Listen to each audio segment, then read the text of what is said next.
Oh, I'm looking at you instead of me. You can do that. So, I've been really nihilistic today, and I, Mark. Yeah. I sort of, I listened to some guy and I kind of agreed with what he said, and it made me have a bit of an existential crisis. So basically I was thinking about how absolutely awful this fucking world is. And this guy was saying that he did this meditation where he looked at, like, I think it was a couple of inches of ground for 2 hours. And, you know, blocked everything else out. And it was just, like, amazing to him how much went on in that little 2 inches. And, you know, the destruction of nature and how barbaric it all is. And it's only when you stand back, for example, ants grabbing insects and birds eating worms and, you know, that sort of thing. It, you know, if you just have a look. And Mark said it reminds him of the beginning scene in Blue Velvet. Is that right, Mark? Yeah. Absolutely stunning scene. And Mark's loved it, and he introduced me to it, and I've always thought it was an amazing scene, but I didn't quite get why until yesterday. Because it literally really describes sort of what this guy that I was listening to was sort of talking about. How you step back from something, like if you stand back here. I'm literally painting the hillside. I've got this big space at the top of the stairs, and it's needed a painting for like 30 years, so I managed to get a painting, and I'm actually painting. I wanted something that wasn't just a load of old shit and wasn't personal to me, so I decided to paint. If you go at the top of Box Hill and then look over at the valley, all the hills, so I'm painting that at the moment, and it's so synchronistic. I'm painting because I've got a photograph of it, and I'm painting the photograph, and I'm just doing it a bit more abstract than what it is. But if you look back and look at those hills, they're absolutely stunning. The yellows and the greens, and, you know, it's so beautiful, the landscape around here. And it was like in that scene, I might have to re-watch it, I might just be remembering this wrong, but from what I can remember, is there like a beautiful woman mowing the grass, and is it all shiny, or have I just made that bit up? I don't think it's a beautiful woman mowing the grass, but yeah, it's all things.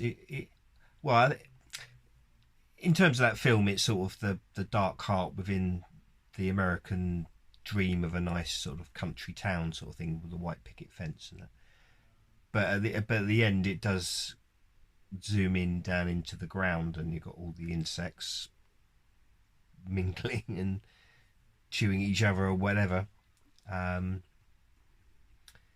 So yeah, I think that film is maybe more about the darkness inside the human world, but yeah, it comes down, I suppose, to We should watch it again. Should we watch it again later on? Yeah. So anyway, I might have remembered it slightly wrong, but from what I remember, like Mark says, like picket fence, America, it's beautiful until you zoom in, and it's like these hills that I've been looking at from far away. Oh my God, they're beautiful. But if you zoom in right to the microcosm, you've got like birds stealing other birds' eggs. You've got birds eating worms. You've got bloody owls eating mice. You've got, you know, everything fucking at war with everything else. And stand back and you can forget about that. Oh my God, I've been on such a journey with this. So I was like, really pan out on that and look at what's happening with the stuff that goes on, potentially what the elites do to children. I don't want to sugarcoat it, but you get kicked off if you actually say the words. I really don't want to sugarcoat it. I'm not in the mood for sugarcoating. Well, until I watched Miss Jane's video, the last video that she did, and she's, oh my God, every time she does a video, she's absolutely amazing. But this one that she's just done she's just knocked it out of the park. And in a way, it gave me a bit of hope, but I'm still feeling nihilistic today. But so anyway, I was thinking about how absolutely bloody horrible this place is. And then I was thinking, well, I do believe in reincarnation, and I always used to think, oh, it's a good thing. I can even remember saying to my mum on her deathbed, it's all right, Mum, you'll be reincarnated. And we had a real sad moment because she was like, yeah, but I won't remember any of you.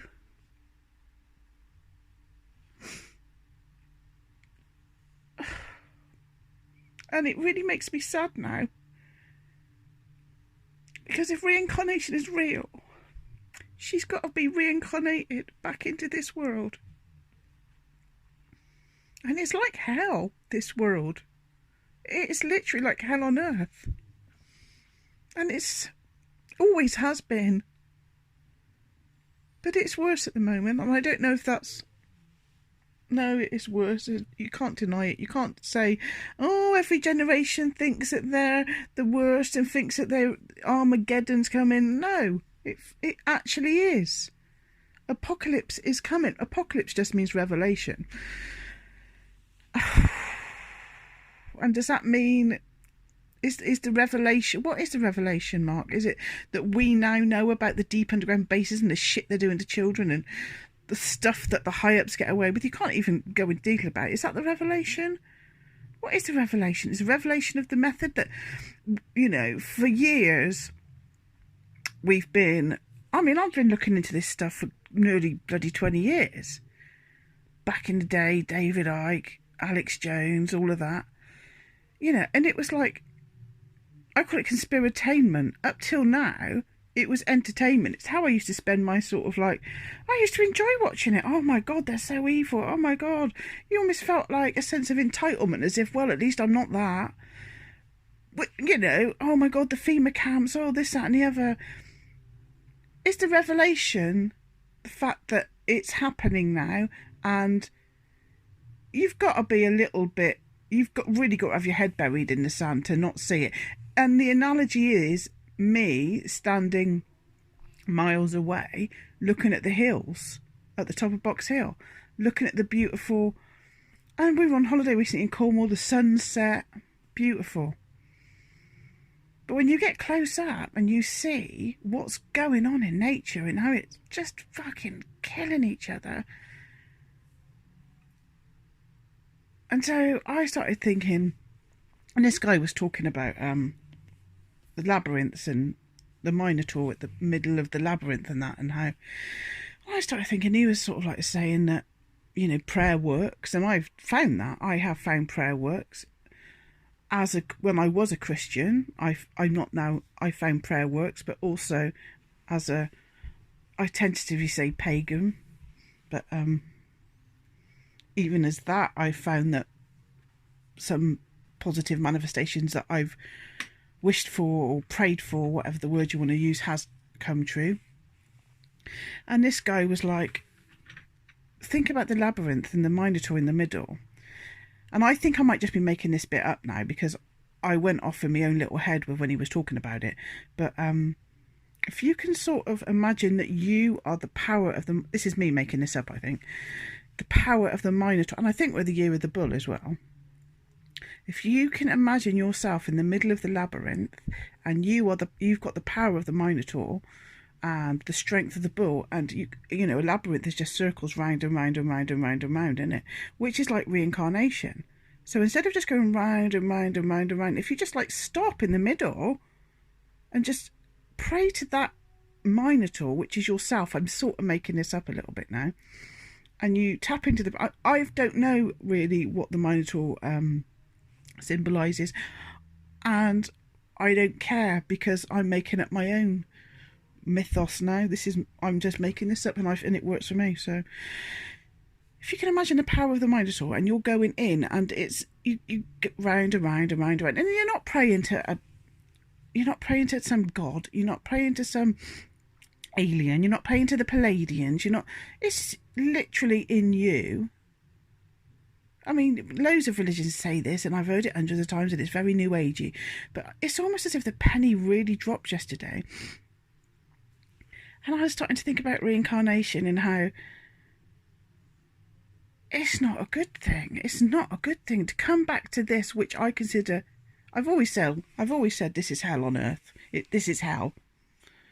and it seems to be masked by beauty, like Caleb would say, when I try to decorate my hallway, and we literally had about 15p to do it, and we just stuck really shitty plastic tiles on the wood, and he's like, it's like putting lipstick on a pig.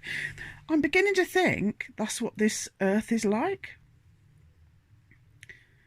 This earth is like they've put lipstick on a pig. They've like distracted us with the concept of love. No offense, babe. They've made beautiful flowers. They've made... Well, you say that, but even a bloody flower, I was saying to Mark the other day, even a flower, right, is basically the most... It's just who's got a flower. Think about all the flowers in your garden. And the one you like most has just got the nicest smelling genitals. I was saying that the other day. I was saying, Mark, that flower over there's got the nicest smelling genitals. And Mark said, oh, he thought that was him, which was just typical Mark, really. Just having a little laugh there at my little husband. He's not been well. That's why he looks like that. Yeah. Bad tummy. We won't go into detail. Anyway.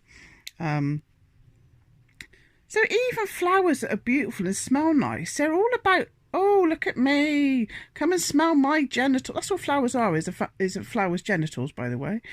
Come and smell my genitals. That's what the flowers are saying. So it's like me. Oh, come over here, you bees. Hold on, I think Mark wants to interject. Only you could go from a profound discussion on the nature of reality and reincarnation and go to smelling genitals. Well, this is the first time I've laughed in a couple of days. So anyway, so I decided to make this video before I saw Miss Jane's, and then when I did see Miss Jane's, I wanted to make it even more.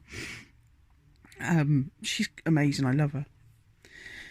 So even a flower that's a beautiful thing is basically a narcissistic cunt that just wants all the bees. So he's doing it again. Want to go down the garden centre later? Get some more flowers? You know what I mean now? Anyway, what I'm trying to say is it's all, like Caleb would say, lipstick on a pig. I'm beginning to think, and I know there's some theories out there that I may have heard in passing but never really took a lot of notice of, that we aren't supposed to be here for as long as we are. I don't think the souls are supposed to go round and round and round and round and round. Because like this bloke was saying, that doesn't make any sense whatsoever. What's the point in learning all the lessons that you learn in a life and then have it totally erased? And then you come back and you've got to start from scratch. What is the point? And then you start thinking about the Matrix and how they talk about harvesting your energy and your power. And, you know, they can only do that. Obviously, we've realised there's only a certain amount of souls, and we've realised that now. What with the blatantly obvious, maybe that's what it is. The blatantly obvious NPC pandemic, and it's like, why are there more NPCs? Maybe more souls are choosing. Here we go. To not follow the light. And now I've heard this years ago. Thought it was very interesting. Forgot all about it. There's a theory that when you die and there's this white bright tunnel and all your relatives and your friends and people that have died are at the end of the tunnel, and it's really alluring and all you feel is love and you just really want to go down the light. Some people think that if you do that, that's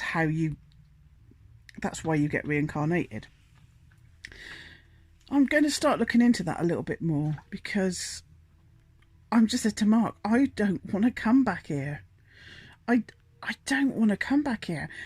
And can you imagine the release of fear? The release of fear, the fear of death. Doesn't mean that I want to kill myself, but to not be scared of dying because I really don't plan on coming back to this shithole again. And if everybody didn't have this big fear of death, wonder how we'd live our lives, Mark.